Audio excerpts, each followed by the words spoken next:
It's a bloody great idea. You'll still fail, because everyone fails. But the important thing is that you fail differently. That's what Victor Hunter, Nyingana Aboriginal elder, said to my partner Hara and me when he excitedly invited us to try our new project idea in WA's remote Kimberley. So we packed our van and we crossed the continent from Melbourne to Fitzroy Crossing with no clear plan and no funding. Our friends and family thought we were mad. But really, insanity is doing the same thing again and again and expecting different results. And that is what Australia has been doing for decades now in remote community housing. We wanted to propose a new model. And the idea was this: involve and enable people to decide what they want, design what they want, and build what they want. Homes that belong to the people, adapted to the local climate, using local materials and passive solar design. And that is where a house becomes a home. We learned this on our journeys throughout the world, working in each place with the local people as they built something which uniquely reflected themselves, the land below them, and the climate around them. In the tropical jungles of Colombia, open-air bamboo bungalows, colourful earthen plasters. In remote Peru, cool desert hideaways with succulents growing on the roofs. In the Scottish Highlands, a snow-covered straw bale house. And in Transylvania, a hobbit home dug into the hillside collecting the southern sun. What grand designs. And then we arrived in Australia, a vast continent. Tropical climates in the north, cold winters in the south, cities, outbacks, deserts, cultural diversity. Everywhere we went, we found the same kind of houses. My partner Hara is an architect from Spain.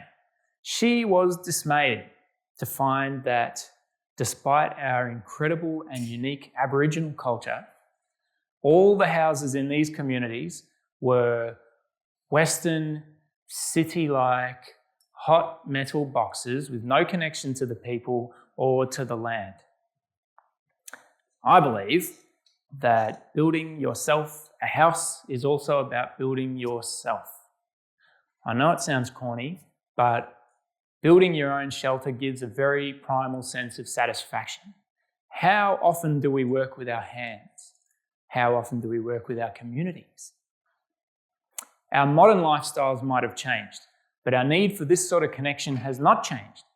As the journalist Sebastian Junger noted, humans don't mind hardship. In fact, they thrive on it. What they mind is not feeling necessary. And modern society has mastered the art of making people not feel necessary. Imagine yourselves standing alongside family and friends with your hands on your hips and saying the words, "We made this. We made this." When was the last time you felt that way? So Hara and I arrived in Fitzroy Crossing in the remote Kimberley. By then, we had passed through panoramic wildfires, biblical plagues of stink bugs and cane toads, and we arrived in a town which 1 week earlier had literally been an island thanks to the wet season floods. Exciting and exotic. But remote Australia is also a place of extreme need and hardship. Most of these Aboriginal communities suffer from chronic housing shortages, overcrowding, unemployment, youth disengagement, mental and physical health crises, and amongst the highest suicide rates in the world.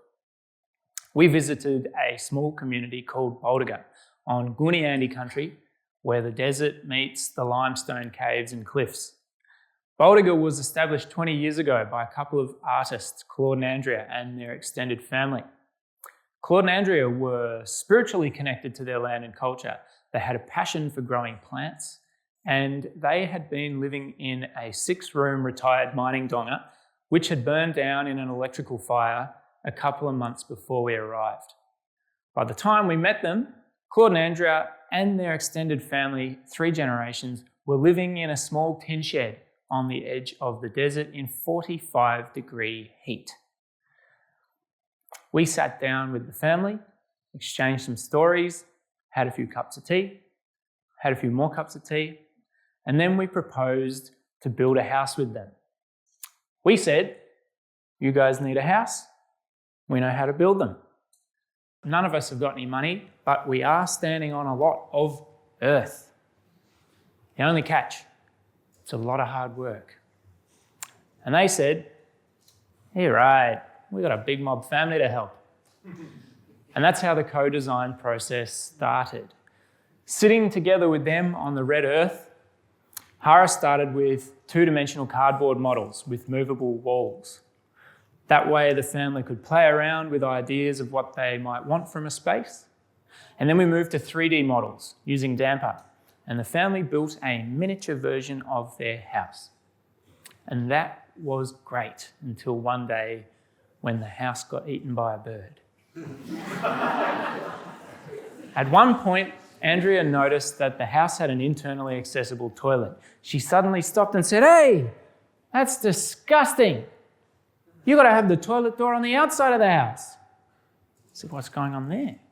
"Well, it's seen that we guardian, or whitefellas, with our en-suites, well, we shit right next to where we sleep." While all this was happening, we were dirt poor.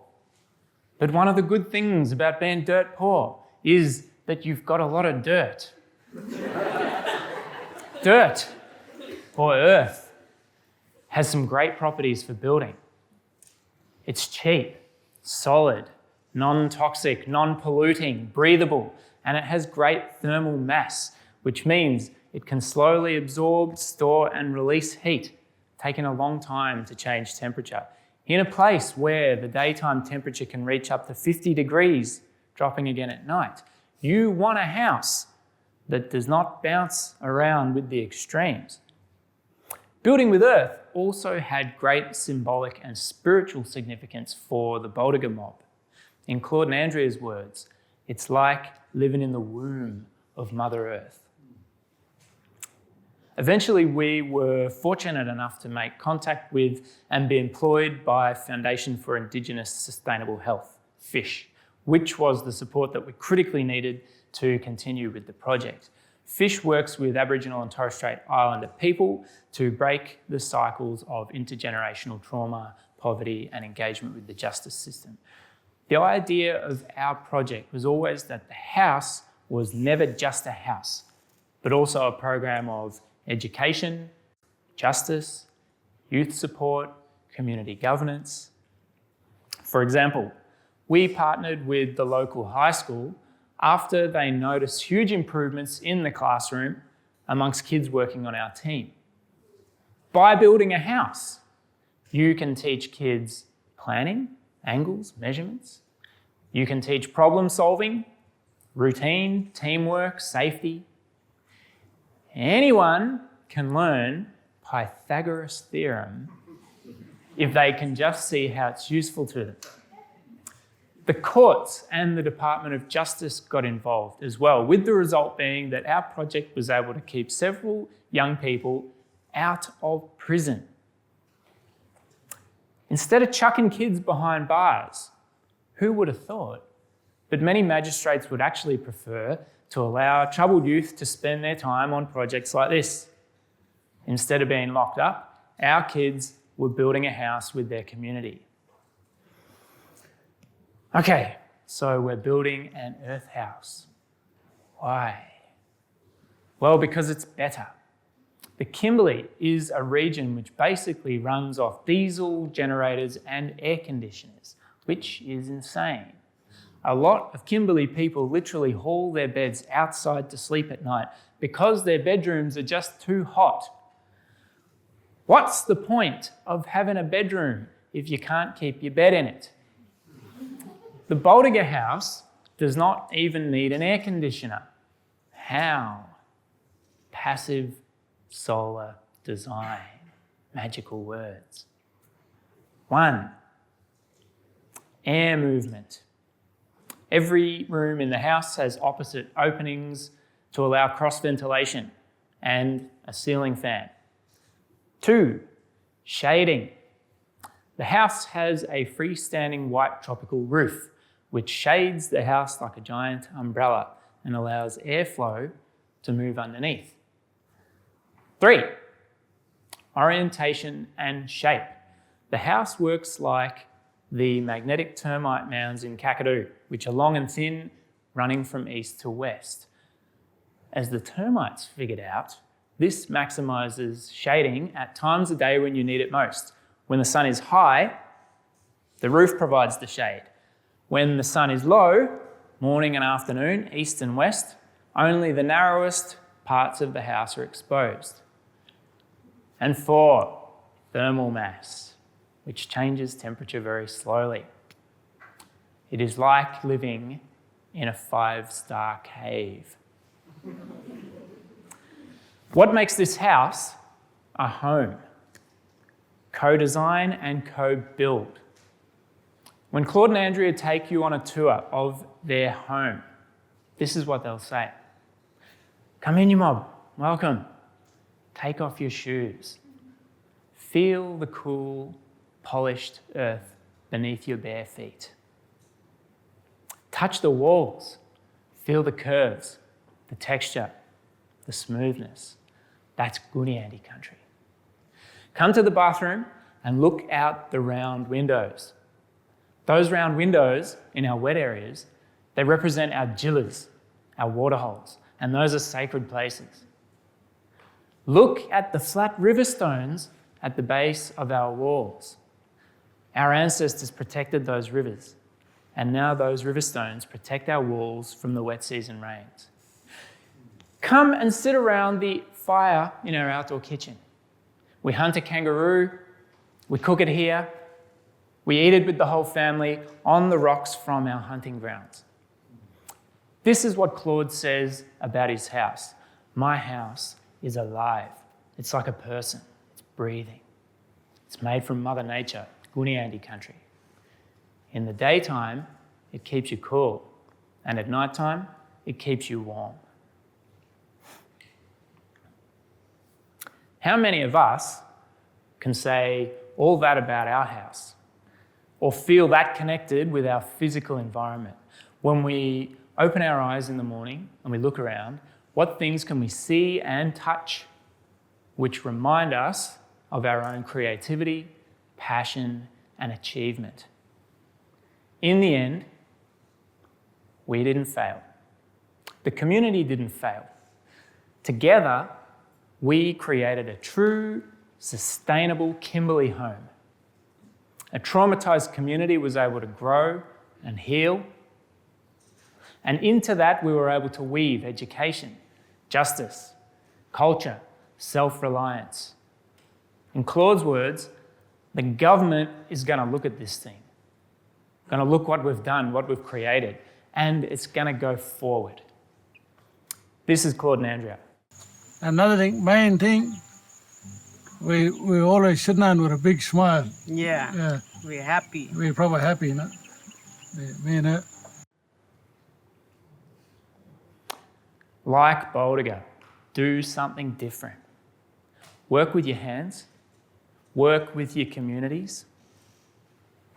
When it's you making the decisions, when it's you lifting the shovel, when it's you solving the problems, that is truly empowering. It worked for Baldinger. It will work for other communities. So I challenge you, as Victor challenged us, dare to fail differently. Thank you.